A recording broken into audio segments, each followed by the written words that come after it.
something called monstrosity. I like that title as well. How does that work? Oh, monstrosity is so much fun. Okay, this game wasn't actually designed for virtual gameplay, but it just lends itself so well to it. So I had the game designer on my podcast, and he actually told me he wanted to create a drawing game that his artistically inclined fiance couldn't just win based on skill alone. So how this game goes is you have 20 seconds to look at a monster card. You have to memorize it like a police sketch artist style. You have to memorize who this monster is. And then after 20 seconds, you have to describe the monster to the other players playing the game. Just like police sketch artists, they have to sketch out that monster. Whoever does the best job sketching gets a point. And if you're a great witness, you also get a point. So you don't have to be an artist. No, she is. My daughter would kill at that. She's a good little artist. No, give that your wife Courtney. Okay, My name is Azhelle Wade. I'm owner of The Toy Coach. I am the Toy Coach, and I help aspiring creators and entrepreneurs that want to break into the toy industry do just that and develop their ideas and pitch them to major toy companies or retailers. I am so excited to see and meet you because we were at a conference together, which are the virtual conferences. And, you know, they obviously like you get to know people, see what they're doing. And you were talking and you were just like, you were in your space. I know, you know what? I'm so sorry. Not a conference. You were on TV.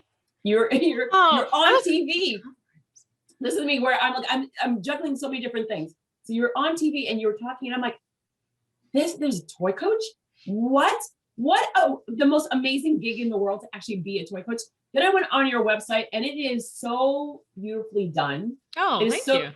Beautifully done. But I am a former teacher. I'm a kid at heart. I'm Auntie Jodi to everyone. And I'm always about educational toys. I will not give you just a toy, educational toy. So I was like, I'm going to speak to this woman. I'm going to find her. I'm going to beg her to be on my podcast. So I'm so excited that you're here. Yes. Yes. So we're going to start with there's so much. All right. So I'm going to say the order. So I'm going to start with your name, but before we talk about what you do, we're going to talk about where you came from. So that way people know where you live, but where you came from to get to the point where you are now the toy coach. Right. But because I'm so excited. I love this. I feel like your energy is where I'm going to be at when my running game goes higher. Okay. Like, I'm like, oh yeah, I remember having this kind of energy when I used to run. All right. So we're going to start with your name. So Azhelle. Okay. So being Haitian, I go, ooh, Azhelle. Because again, it's Angel. So please tell everyone where are you? But how did you get your name? So yeah, I'm just based in New York. I'm African-American. I have no fancy background. I'm supposed to tell people I'm from Martinique because apparently that I look like people from there and my name. You totally do. Yeah. Apparently my name works there. So maybe that's where, but no, my sister was 8 years old and my mom let her name me and she came up with Azhelle and she even came up with a spelling.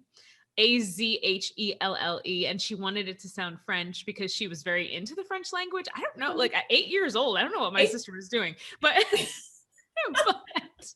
yeah, I'm like your sister's like literally ahead of her time. I know, she's incredible, but she also smartly gave me a very normal middle name.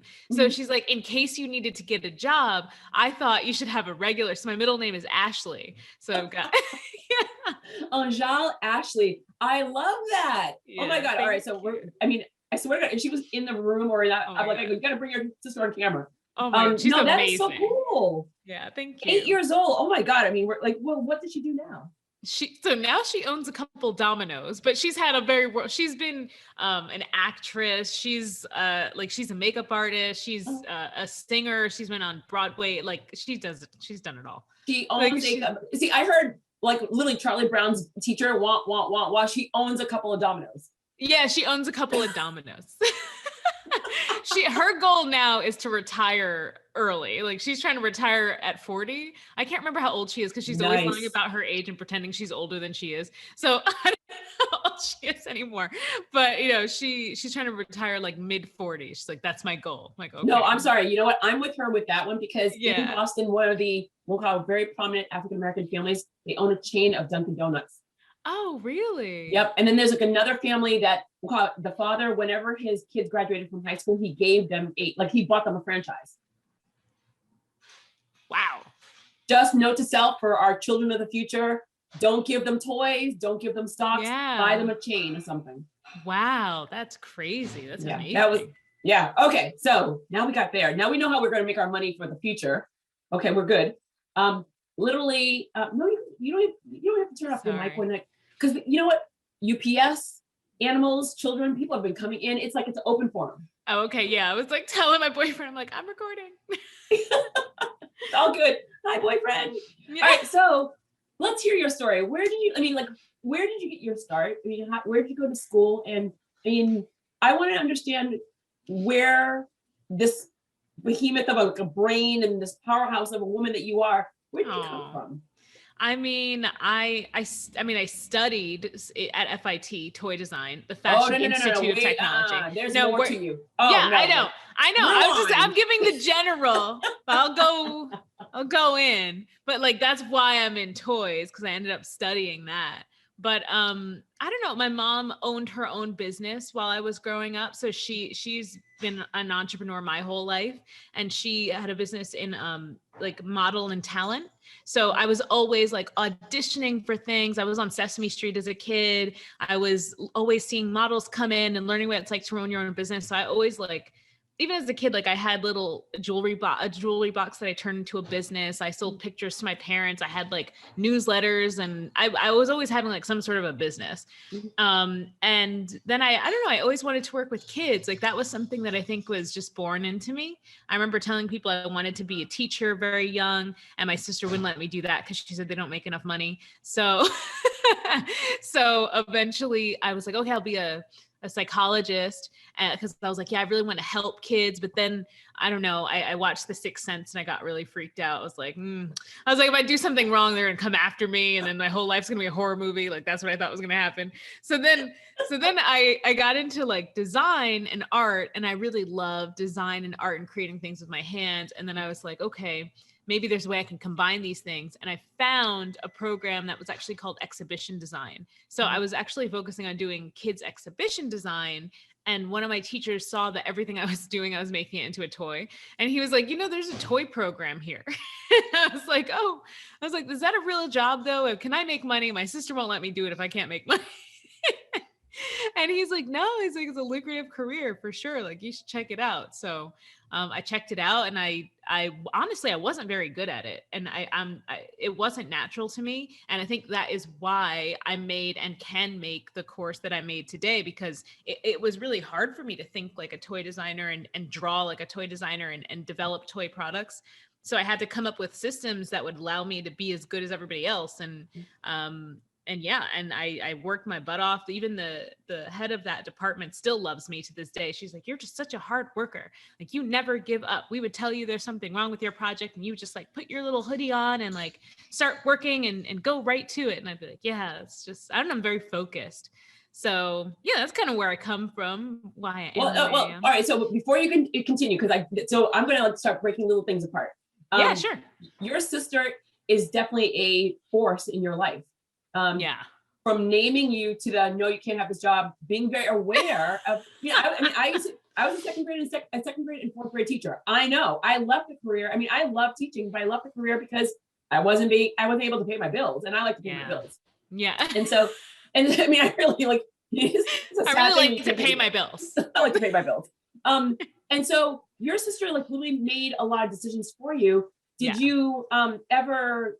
I mean, were you ever like, no, I want to go this way? I mean, like, how was it? Because like, most people are looking at their older siblings and thinking, no, it's my life. I want to do my thing. But she seems like such a force of nature in your life that made you a force of nature. Yeah, no, I idolized my sister. I like wanted to be like her so much. I still do. I like just always thought she was so amazing. She's like this amazing singing voice. Like I always would try to sing like her. I love her. So like whatever she told me to do, I guess, even when I didn't want to listen, I guess I was listening. I honestly didn't even know about the teacher thing until recently.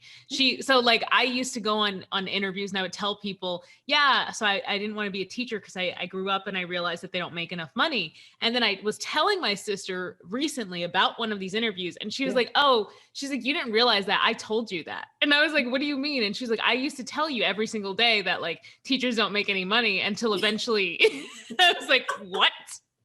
Planting the seeds.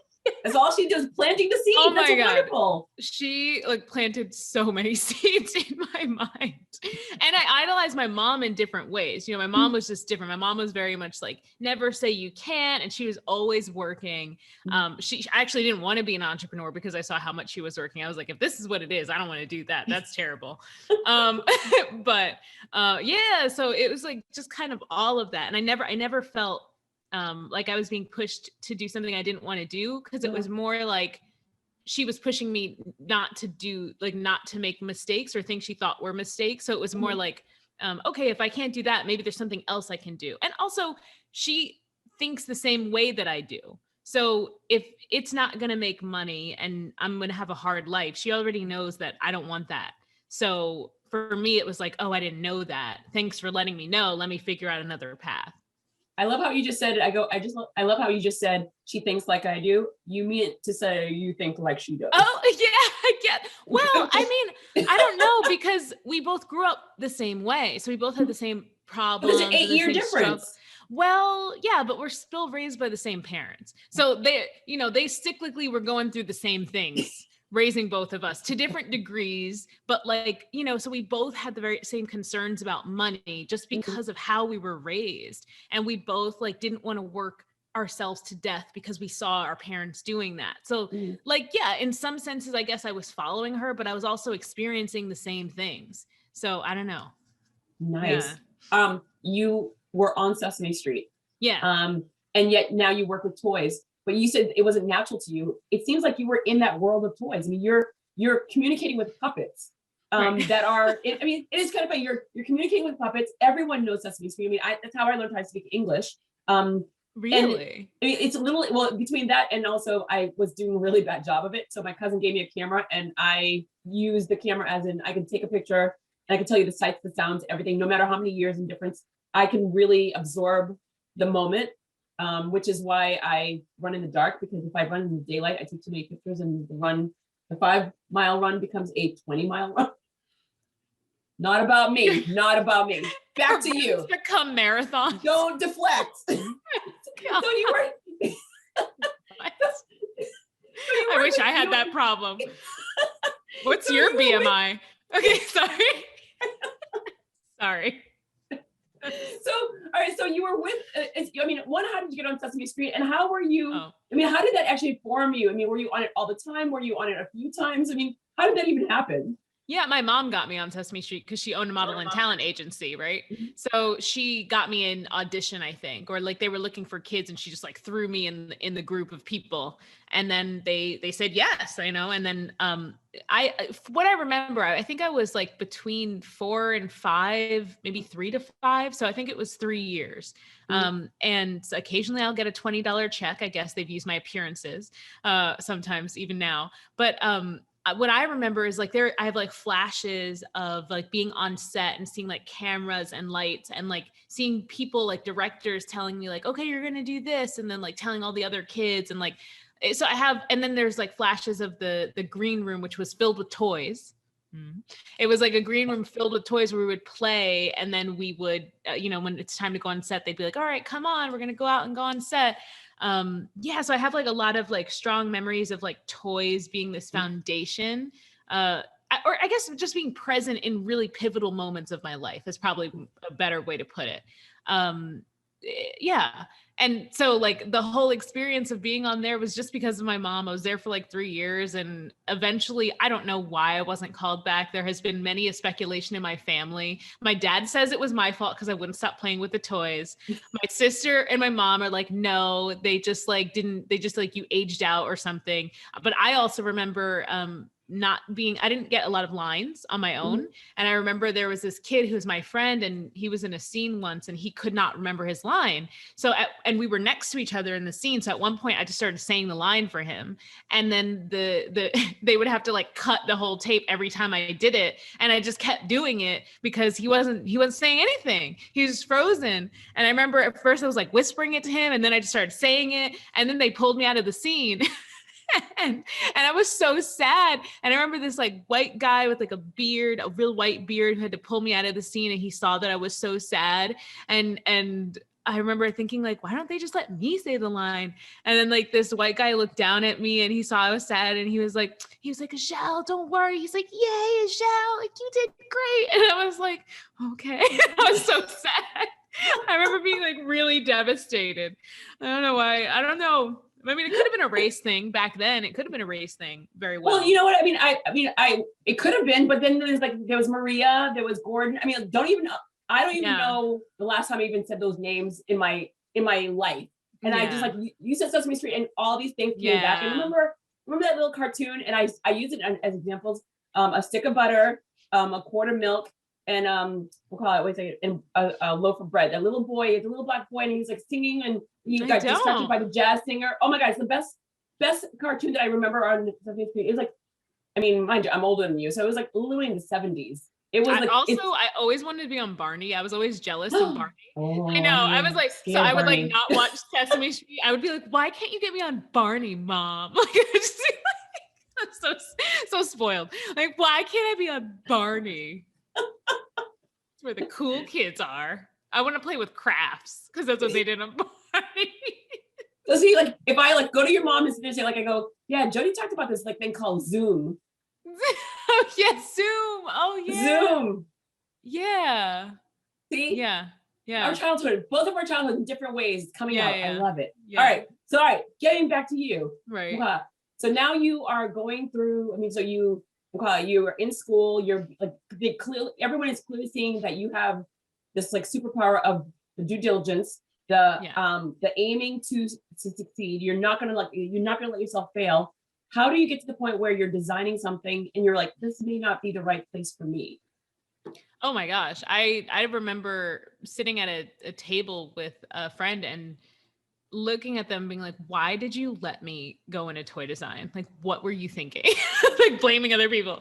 I'm like, why? I should not be here. I was just, it wasn't easy. Like, I feel like it didn't get easy. I don't even think through my whole schooling, it got easy. I didn't know how to come up with ideas until I graduated, because, that put an extra layer of pressure of like, I need to come up with something to keep my job. Whereas school was pressure, but in a different way. No, I never in school felt like, oh, I know what I'm doing. It was always like a struggle to, all of these ideas were hard. I don't know what to do next. Why am I here? Existential crisis. But what inspires them? I mean, so if you're thinking about an entrepreneur, I mean, there's usually a pain point they're trying to solve. What's the process with like creating and designing a toy? Because we see toys, we're like, okay, that's fun. Some of them are like great. Some of them are not so great. Yeah. Some of them are adaptations from a movie or from a video game. Yeah. What inspires a toy maker? Because I don't think anyone thinks of a toy maker like an entrepreneur, but they are. Oh, for sure. Kind of, aren't they? Yeah, no, I think there's two camps. There's entrepreneurs and there's inventors in the toy world. And where you get that inspiration, it varies. And that's what I teach, where I learned to get it is first you got to do research and just know who exists, like what exists, who are the big players in, when you go to Target, when you go to Walmart, when you go to the dollar store, when you look on Amazon, like who's selling, what's selling the most and what are they making? And then you really have to look, and if you want to be innovative, draw from your own life, like draw from your own hobbies, draw from your own experiences with your own family members, cousins or kids or whoever that's a kid, and watch how they play and watch how they play with things that aren't toys or things that aren't meant to be played with, or watch how they play with toys in a way they're not meant to be played with, and innovate on that. A lot of ideas have already been done before, but it's more about like the execution, I've learned. It's a lot more about the design of things and how things apply to the modern lifestyle. So like, how can you integrate things with YouTube videos or iPads or apps, or how do you create a toy that makes kids want to get away from their devices? Like, how do you gamify, getting outside and getting physical? The best way to go about it is by almost how you do market research. Like, you analyze a specific problem and try to create a toy to solve that problem. You have had a very unique life in regards of the jobs that you've wanted to do, knowing that wherever you're going, you're putting 120% behind it. Yeah. How did you get to the point where you said, I'm not going to be the designer, but I'm going to be the educator? I'm going to be the one that's going to not only educate a group of individuals on how to create the toys, but also educate the world in regard to the proper toys, because you see these safety warnings all the time. You see toys that are being pulled off the shelves. You see companies like hiding the fact that there's like a problem with the toy, but they're in such a rush to get it out there. Yeah. You are the face of so many parents, as well as organizations, as well as educational, like elementary schools, etc. So there's so many different individuals that are looking for ratings, and sometimes those ratings are fueled by bots. Right. So you're the human. You're the human behind the. I've tested it. I've looked at it. I'm educating people. How have you created you? How did this get to the point where you went from I'm in school, I'm doing this, I'm not enjoying this is not what I signed up for, to where you are right now? Yeah, I never wanted to be an entrepreneur. So when I graduated from school, my focus was to get into the corporate world, climb the ladder, be a CEO of a toy company, make all the money. That was my goal.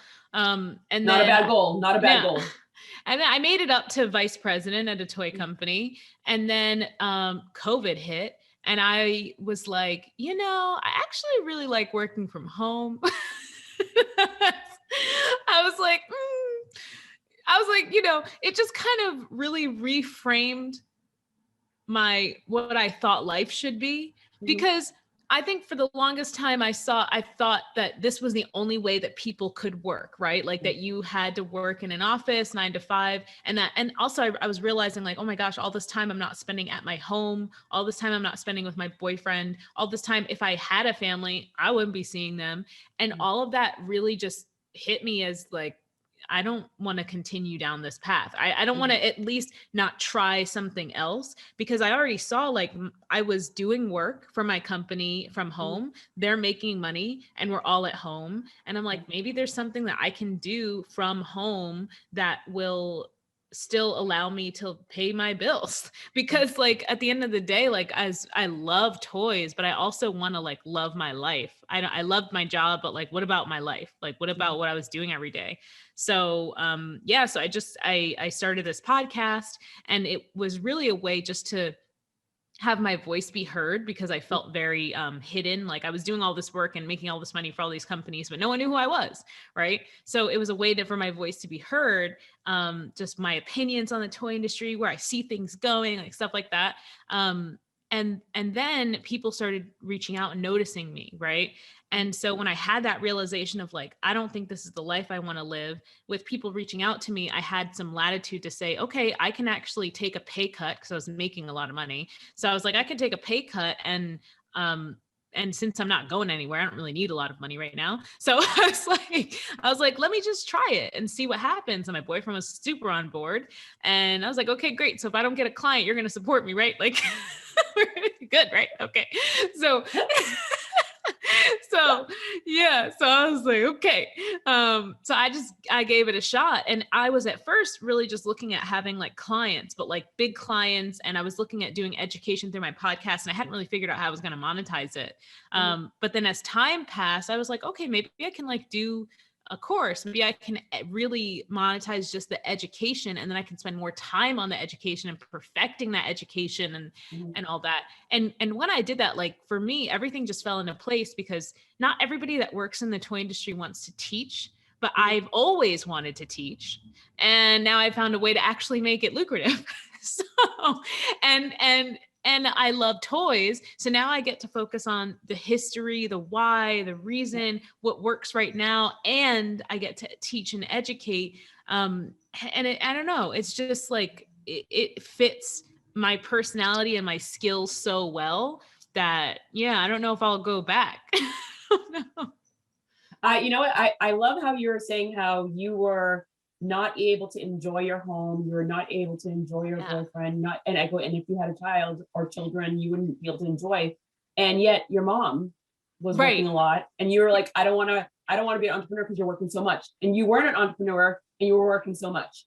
Yeah. And so it's kind of funny how it's full circle. Yeah. I don't know if you noticed that, but I pulled it out. Well, no, she worked, but she like was even more like she would not come home sometimes till like 12 a.m. Like it was ridiculous. So like in my mind, I was like, this is insane. Like like, what's the point of that? But the thing is, like, think about this for a quick second though. Yeah. You're at home, but you're always on. You're always on.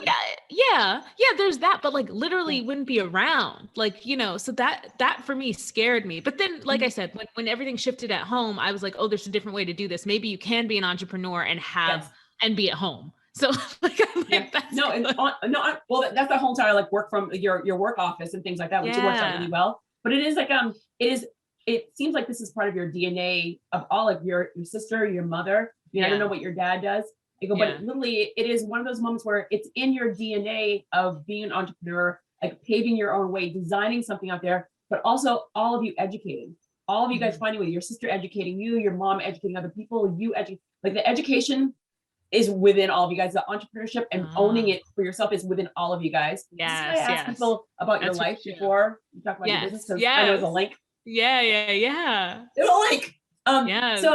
So for me, when I'm like listening to the fact that the pandemic is what pushed you, I mean, if it wasn't for the pandemic, do you think you would have ever created this? Because you've always had a voice, you hit VP level. You couldn't have hit VP level unless you had asked the right questions of the right people and challenged people. So do you think at a time it would have happened, number one? And number two, I always ask very loaded questions because I just want you to talk. And the second part of that is, what is it that you want to get out of me? Like what is the education, and to whom? Is your goal to educate individuals that are the next toy makers or the next Geppettos of the world? Or is your goal to actually just teach the world overall the better toys, or not better? I mean, I don't even know what's the right terminology of like, what's the toy that I'm going to gravitate towards? Because you mentioned, which of course I would have never thought about when you're doing research, the dollar store. You're thinking about Toys R Us. You're thinking about Target. You're thinking about like any like customized toy store. I'm not thinking about the dollar store when I'm thinking about toys, but there are toys there. Yeah.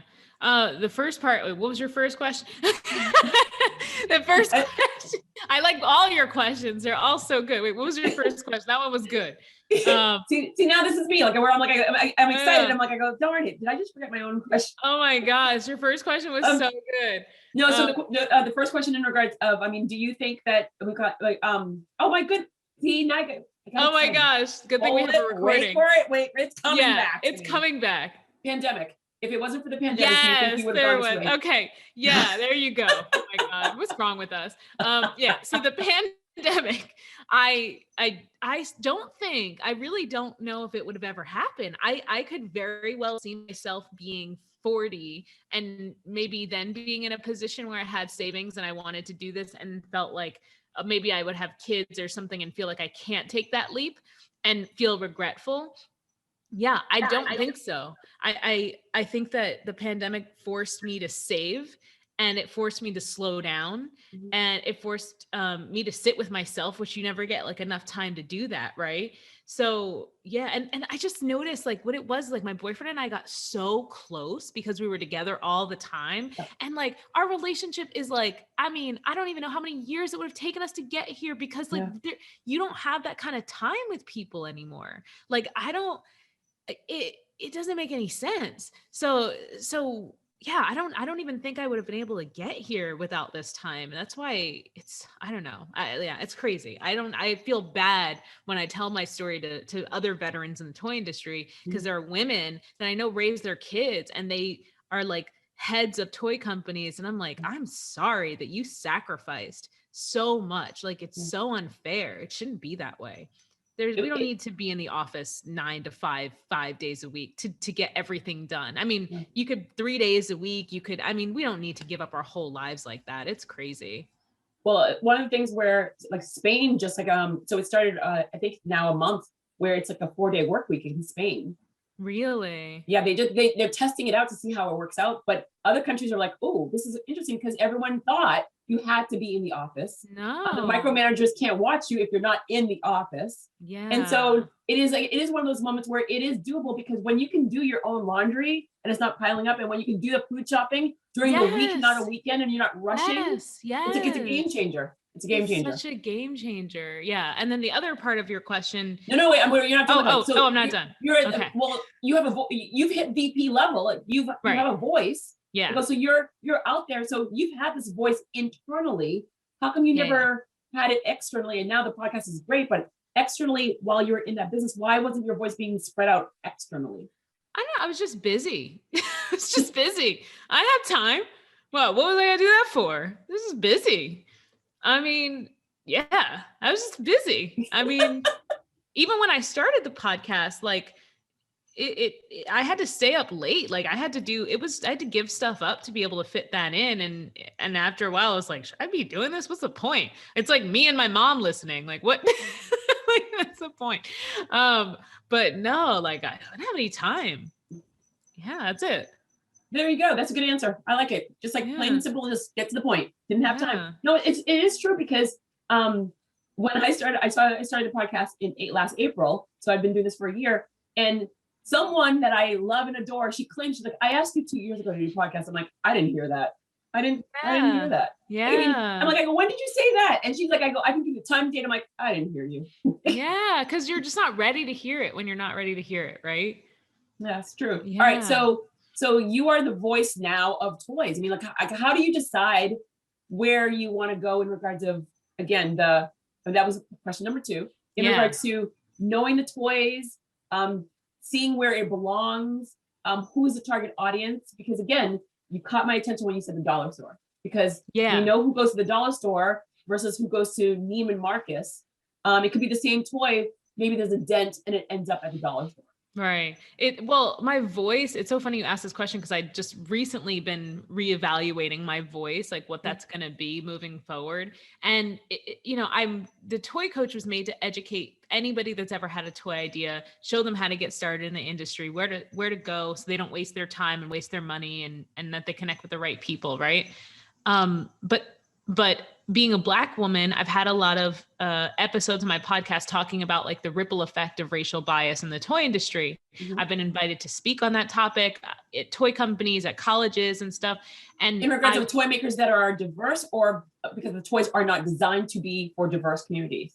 Honestly, like inherent racism in the toy industry itself. Okay. And professionally, but also in the toys, and, like just how we need to change that, and what that experience is like, and why we need to change that, and how the ripple effect of what that has on not just how kids treat each other, but on the careers that Black girls take. Because if I am not expected to hire a Black model, there's less work for Black models, and then there won't be any Black models. And then the Black models that are there are underexperienced and not as good as the white models. Right. And that's something that really happens right now. But now, as like I'm analyzing my voice and what I want to focus on, I definitely feel like I'm going to be just like a toy expert with a focus on diversity. And it's not just diversity in race or ethnicity, it's also diversity in play, because a lot of the people that struggle to break into the toy industry are people that are coming with toys that are not the norm, like wooden eco-friendly toys made in Thailand versus China, or I don't know, educational toys that help kids sleep better.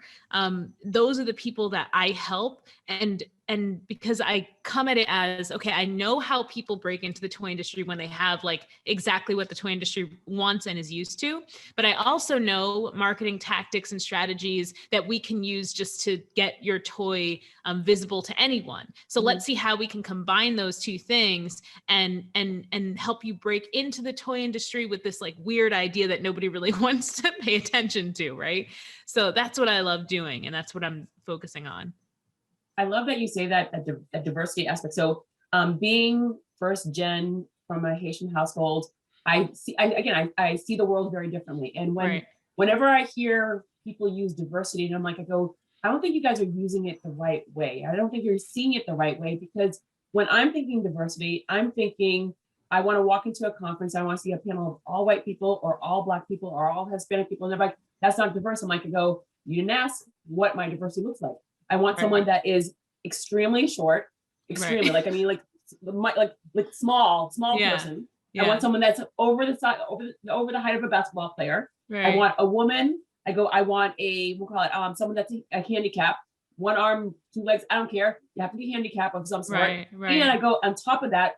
I want to make sure that there's a redhead, because our little redheads, my heart.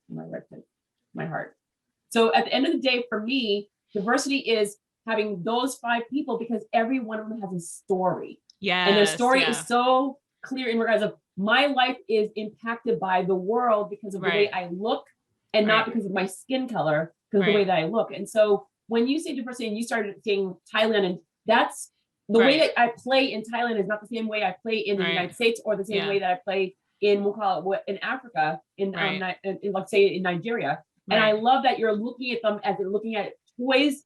Kids love toys. At the end of the day, a kid likes a box.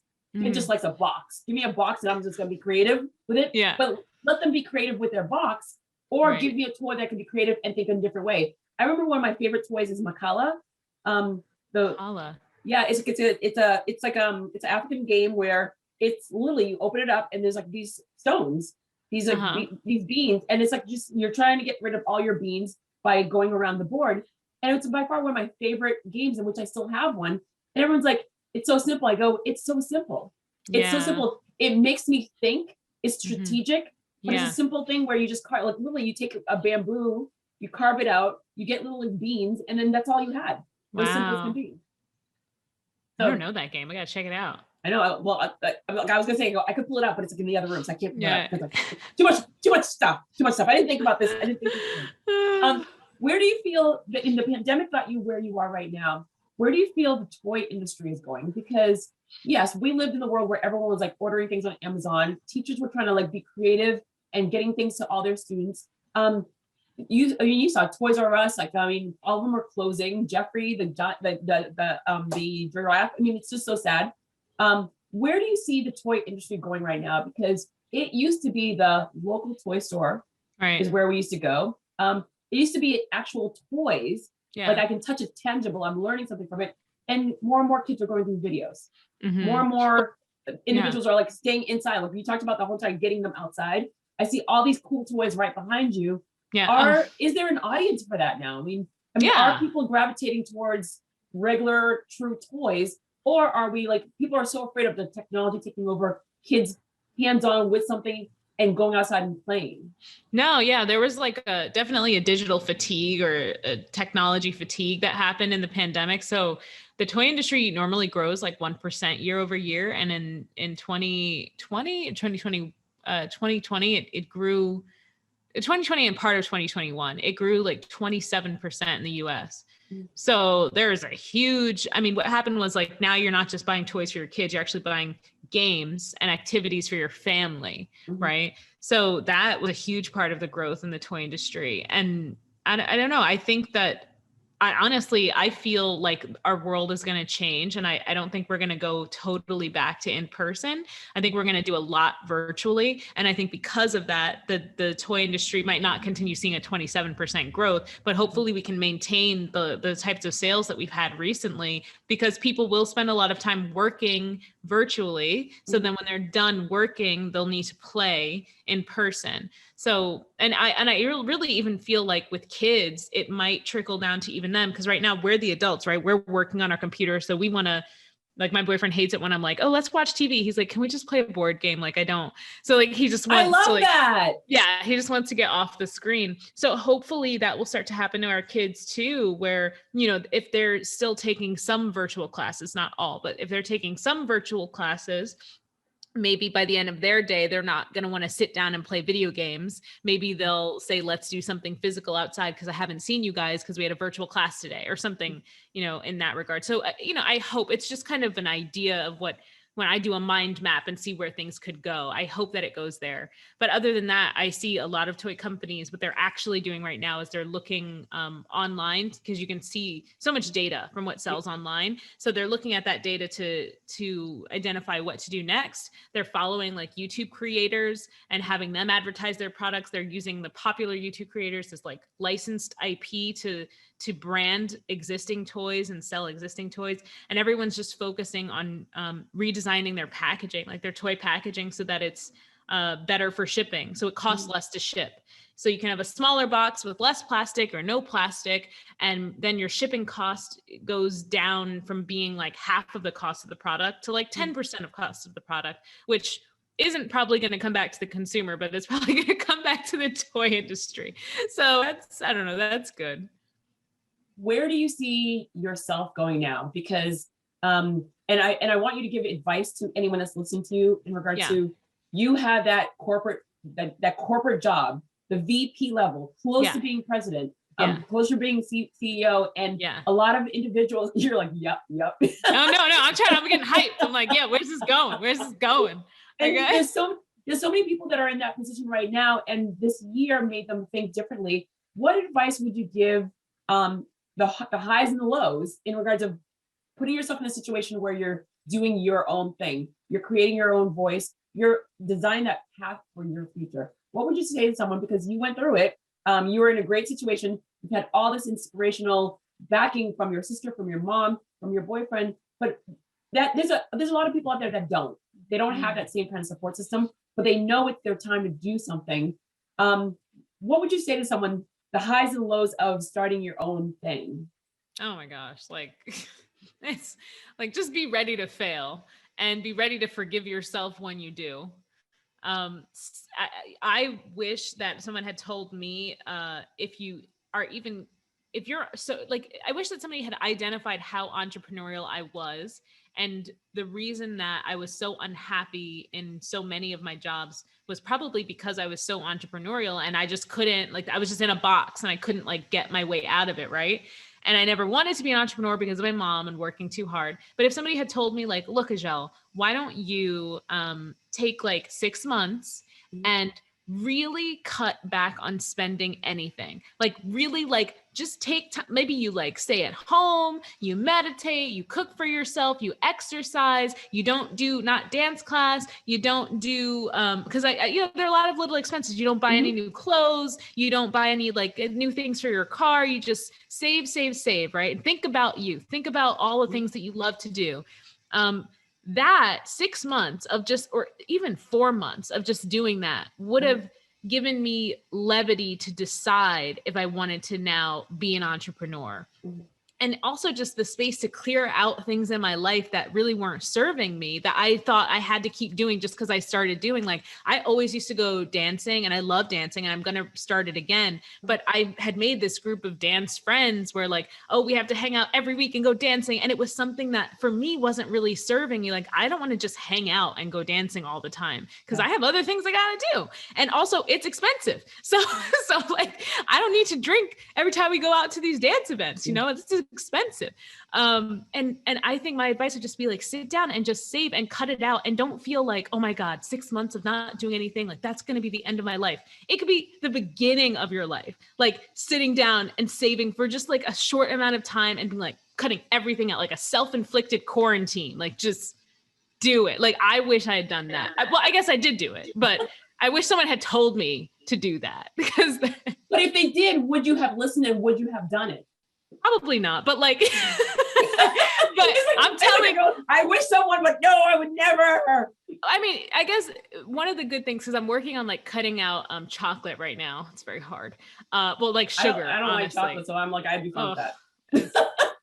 This is very Wait, hard. dark chocolate or regular or milk chocolate? Well, really, it's sugar, so it's hard. But I'm trying to do 2 months. And I told my boyfriend, I was like, listen, I don't think it's going to happen. Like, I don't know.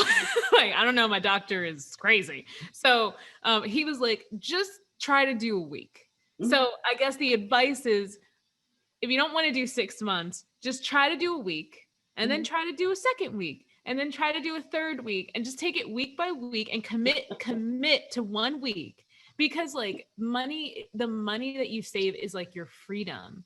And then the things you figure out about yourself and what you're really interested in are going to help you build a business that people will pay attention to. So like that time, we all needed this time, I think. Like, I mean, it literally breaks my heart every single time I think about, I mean, I think it was like the first time that I went out where I went outside of like, so I live like 16 miles away from Boston, up north. And I went into the city because I had a doctor's appointment, and someone was mean. I watched someone being mean. I'm like, oh, we're back.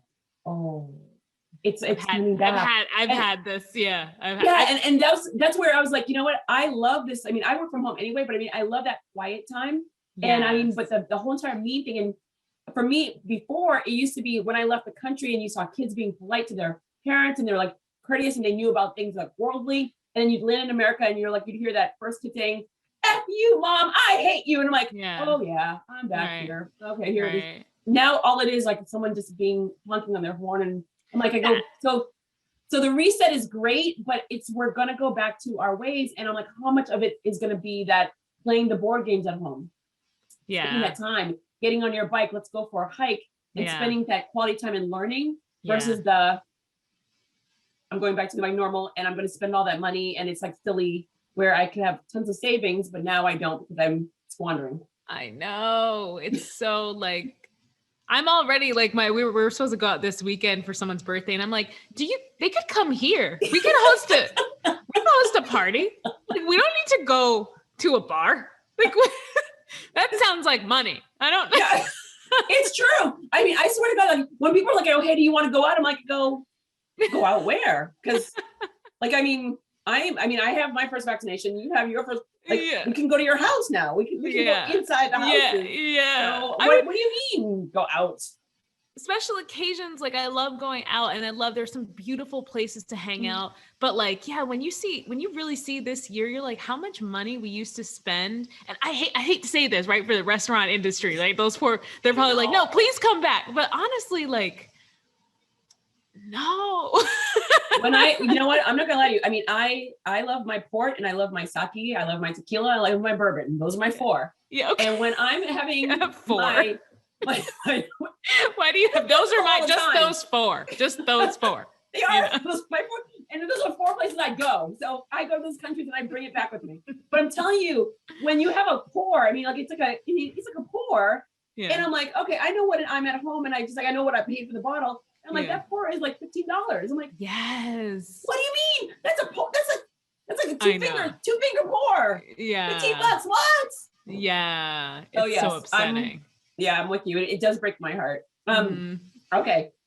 Best toys out there right now. I mean, if you're getting, I'm putting out there, when parents right now are just trying to get their kids off their screens, and you are that person that you touch them, you see them, you're engaged with the artists that are behind it. Are you, and also, are you giving advice because you know the creator behind it, or are you looking at the toy? Like, how do you come into it?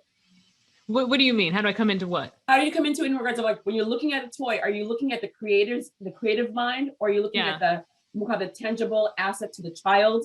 And what advice would you give to a person, any adult person that's like looking to get that perfect toy? Yeah. I mean, I guess it depends on the product. Cause some, like, I'm thinking about like the Fresh Dolls, which is like it's a diverse, I'd say it's like the Fenty of doll lines, because they all have like different, like there's so many shades. Like you could find your shade in these dolls, right? It's so cute. And they have like these gorgeous afros that are like blue and purple, and like I'm all over it, right? So I love that doll line, but that doll line wouldn't hold so much weight for me if it weren't for the person behind who created it. Like the person has a very strong connection. Her name is Dr. Lisa, with like the mission, and she gave up a lot to do this. Like she risked her money and her business and her, like, you know, to do this. So it means a lot to me. And so those hold a special place. And then there's like the fun, silly toys. Like Zuru, for example, has like a thing called the Floss and Sloth. And it's like it's a plush animal sloth that literally like flosses. Oh yes. What? Yeah, and he goes like this, and he shakes his little butt, and it's cute. There's a place for a push button toy, and like their commercials are so funny. Like they have like a grandmother and her family like trying to do the floss with the sloth, and it's hilarious. So I love that. And then there's like, oh, my friend from Kid at Heart, he's got this. He's promoting this product called Gel Blaster, and I hate it because like I saw it and I was like, oh my god, why didn't I think of that? So like there are these like beads that you might know is like they're like little soft beads that you might put in like a spa thing. Like you put water in them and they fill up and they swell up. Yeah. You can put them in plants. Yeah. So that way the plant stays hydrated. So those beads, they essentially put inside of a water gun. But you can shoot out these water beads, it's like a little BB gun, right? And it's called the Gel Blaster because they're little gels, they're little soft, colorful gels. And then they have like a reservoir on top so you can see them, like, as you're using them go down. It looks like so much fun. And they've been doing like so many fun videos of people playing with it. And I'm like, oh, this is going to be such a good summer toy. Oh, it's going to be so much fun. But it's a small bead. Aren't people going to sit there and worry about the whole entire concept of choking? No, like it depends on, so the choking hazard thing is like dependent on what age your toy is intended for. So if your toy is intended for 3 and under, then that's where people would worry and you wouldn't pass the testing. But if your toy is intended for over 3, you just have to have the warning on it to let people know this is not for anyone 3+, or if anyone 3+ is in your house, like, you don't want them to touch this product. But those gel beads are in all like spa kits for kids and like they're everywhere. But the use of them as like this like play, like water gun meets like BB gun thing, I just thought was really fun and really cute. And I think it could be like a lot of fun as like just like a summer activity. I want to get one. I was gonna say, I'm still old school where like I get that whole entire like that big huge thing of you put the hose attached and you get all the water bottles, the water balloons. Yeah. So yes, bunch of balloons, or at least the one I know. That is the most brilliant thing. The years of my life that I went balloon after balloon after balloon after balloon. It's like 150 balloons or something. I was talking to them yesterday about that. I was like, Bravo. that item. He said that the sales through COVID, he was like, their sales went out the window. Like they were crazy. I think that is by far the most brilliant thing I've ever seen in my life. So that's right on for them. I love them. So that was an inventor product. So when I said earlier, there are people that are like toy inventors and toy entrepreneurs. There are people that are out there just inventing products like that. And then toy companies license that product from them and pay them a portion based on sales. So that was actually a separate inventor who came up with it. They reached out to him, made a deal with him, and now they sell it for him. Brilliant. Yeah. Brilliant. Oh my God. How rigid are the safety warnings for toys nowadays? Oh, I mean, they're extremely rigid. And it depends on the company you work for and the retailer that you're putting your product in, as far as like, because there are some, when you get your safety report back, they have suggestions and then they have requirements for what you have to put on the packaging. You have to pass all the tests, but once you pass the test, there's a list of like, we suggest you put this on the packaging and we require you to put this on the packaging. Some retailers take that suggest list and they're like, no, we're putting all of that on the packaging. they're like, we don't care, because the laws could change tomorrow and like the suggestions could become requirements. So they put it all on. But then there's other toy companies that will just say, no, we want our packaging to not look like crazy and covered in warnings. So we're only going to put like what's required on the front, and we'll put maybe the suggestions on an instruction sheet in the box or on the bottom of the box. So it varies, but I always recommend my students work with a safety consultant to just make sure that they don't miss anything. There's, your factory, I mean, once you send your product for safety testing, you'll either pass or you'll fail, and you'll either waste like a couple $1,000 or you'll be good to go. So are your students finding you, or are you finding them? Because like sometimes you find that gold, that gem that is like, where have you been all my life? And there are certain people that just stalk you, like I did. It's both. Some people are Googling and then they find me, and then I actively speak at events, and I actively put out promotions to find people that might need my help. Nice. Oh my God. All right. So literally an hour has gone by like that, which is like the most insane thing. It's so crazy. All right. So I always I'm very mindful of everyone's time, although I'm just I'm just in love with Azhelle. I love it. Love you. Love you. Will you say my name? Azhelle. Because that's the way that's the way we would say it. My mom, my dad's mother was called Azhelle. It's it's spelled angel, really? but that's yes. Oh, interesting. The right way of saying it, my friend. I mean, all right, I put a little bit more oomph to it, but just it's like Azhelle. Azhelle. Okay, so my last question that I always ask of everybody: if you had a personal and 2 questions, a personal ask and a professional ask of anyone that's listening to you right now, what would be your personal ask and what would be your professional ask?